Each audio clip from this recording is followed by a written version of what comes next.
जब कभी भी हम लोग मार्केट में जाते हैं एक नया कंप्यूटर खरीदने के लिए, तो जब हम उसका प्रोसेसर चूज करते हैं तो यहाँ पर दोस्तों हम ये तो चूज कर लेते हैं प्रोसेसर हमको i3 लेना है, i5 लेना है, i7 लेना है, i9 लेना है, कौन सा प्रोसेसर लेना है।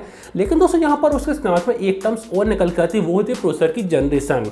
आखिर दोस्तों जनरेशन होती क्या है और हमको दोस्तों किस जनरेशन का प्रोसेसर यहाँ पे लेना चाहिए अपने यूज़ के लिए। दोस्तों आपको जानना तो वीडियो के अंदर जरूर से देखिए, आज हम इसी के बारे में डिस्कस करने वाले हैं।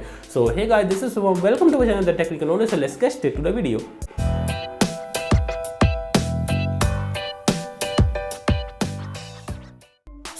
प्रोसेसर की जनरेशन के बारे में बात करें तो वो कुछ ऐसा होता है कि जैसे दोस्तों कोई एक कंपनी है, उसने अपना प्रोसेसर बनाया, तो ऐसा तो नहीं प्रोसेसर बनाने के बाद मार्केट में लॉन्च करने के बाद उसके ऊपर कोई काम ना करे, उसको छोड़ दे।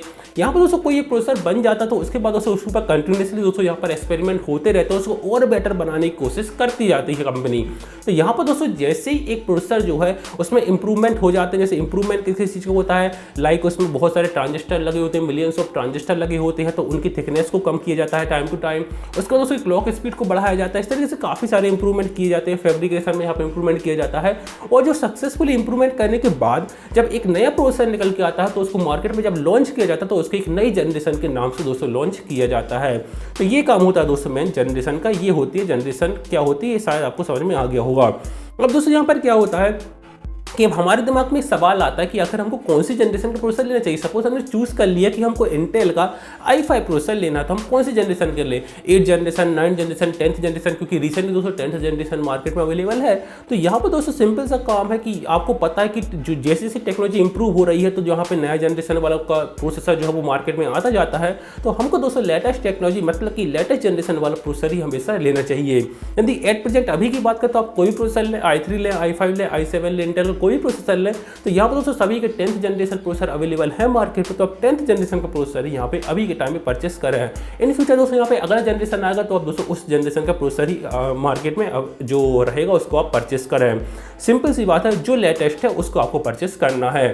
अब दोस्तों यहाँ पर हम एक बात करते हैं कि आखिर जो इंप्रूवमेंट किए जाते हैं प्रोसेसर के अंदर वो किन किन चीज़ों में इंप्रूवमेंट किए जाते हैं। तो यहाँ पर दोस्तों मैं आपको सिंपल सा जो एक चीज़ के बारे में बताऊँ तो वो है दोस्तों, यहाँ पे मैंने अभी आपको बताया कि ट्रांजिस्टर के अंदर प्रोसेसर के अंदर काफ़ी सारे ट्रांजिस्टर लगे होते हैं, मिलियंस ऑफ ट्रांजिस्टर लगे होते हैं।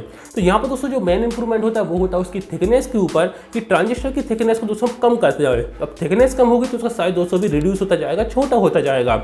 अब दोस्तों आप लोगों ने देखा कोई भी प्रोसेसर हो उसका साइज तो सेम होता है, चिप तो सेम साइज की होती है, उसका दोस्तों मिलियंस ऑफ ट्रांजिस्टर हैं। अब सब कुछ हमने उनकी साइज छोटी कर दी, थिकनेस कम कर दी। तो यहाँ पर दोस्तों पहले उस प्रोसेसर के जितने भी ट्रांजिस्टर थे अब वो छोटे होगा तब भी उतने ट्रांजिस्टर रहेंगे और जगह हमको मिल जाएगी, स्पेस ज़्यादा मिल जाएगा, तो हम उसमें और ज़्यादा ट्रांजिस्टर को ऐड कर पाएंगे। तो इस तरीके से यदि हम उसकी साइज को रिड्यूस करेंगे, कम करेंगे, थिकनेस को कम करेंगे, तो हम और ज़्यादा ट्रांजिस्टर ऐड कर पाएंगे, जिससे हमको हमारा प्रोसेसर बेस्ट बनता जाएगा। और दोस्तों इसके अलावा आपने सुना होगा जो प्रोसेसर आते हैं वो दोस्तों यहाँ पर इस तरीके से आते हैं कि उसमें बोला जाता है कि ये जो है 40 नैनोमीटर की टेक्नोलॉजी पे बेस्ड है, या फिर दोस्तों ये 10 नैनोमीटर की टेक्नोलॉजी बेस्ड है। मतलब दोस्तों फैब्रिकेशन है, उसमें आप कितनी थिकनेस लाते हैं, ट्रांजिस्टर उनकी थिकनेस कितनी होती जाती है, तो वही दोस्तों यहाँ पर प्रोसेसर की जो नैनोमीटर टेक्नोलॉजी बोलते हैं वो इसी को बोला जाता है। अब दोस्तों यहाँ पर हम सेकंड बात करके आखिर हमको थिकनेस कम करने से और क्या क्या बेनिफिट होता है, तो यहाँ पर दोस्तों एक ट्रांजिस्टर होता है उसमें 3 टर्मिनल्स होते हैं।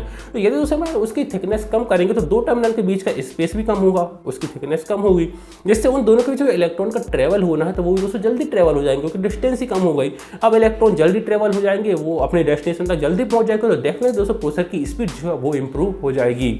थर्ड थिंग की बात करें दोस्तों कि यहाँ पे हमको क्या बेनिफिट होता है प्रोसेसर की जो ट्रांजिस्टर उनकी थिकनेस कम करने से, तो यहाँ पर दोस्तों क्या होता है कि उसमें जो मटेरियल यूज होता है वो तो कम ही यूज होगा, और जिसकी वजह से दोस्तों यदि उसमें कम मटेरियल यूज करेंगे तो उसका रेजिस्टेंस दोस्तों डाउन हो जाता है। अब रेजिस्टेंस यदि डाउन होता है तो यहाँ पर दोस्तों उसके पावर कंजप्शन भी दोस्तों कम हो जाता है, जिससे प्रोसेसर है वो एक पावर एफिशिएंट प्रोसेसर बनता जाता है। तो यहाँ पर दोस्तों मैंने आपको एक चीज़ बताई कि आखिर जो ट्रांजिस्टर की जो थिकनेस है उसको कम करने से, ट्रांजिस्टर को छोटा करने से हमको इतने फायदे होते हैं। इसके अलावा भी दोस्तों काफ़ी सारे इंप्रूवमेंट होते हैं, जैसे क्लॉक स्पीड बढ़ाई जाती है, उसके फैब्रिकेशन प्रोसेस में यहाँ पर दोस्तों काम किया जाता है, इंप्रूवमेंट किए जाते हैं।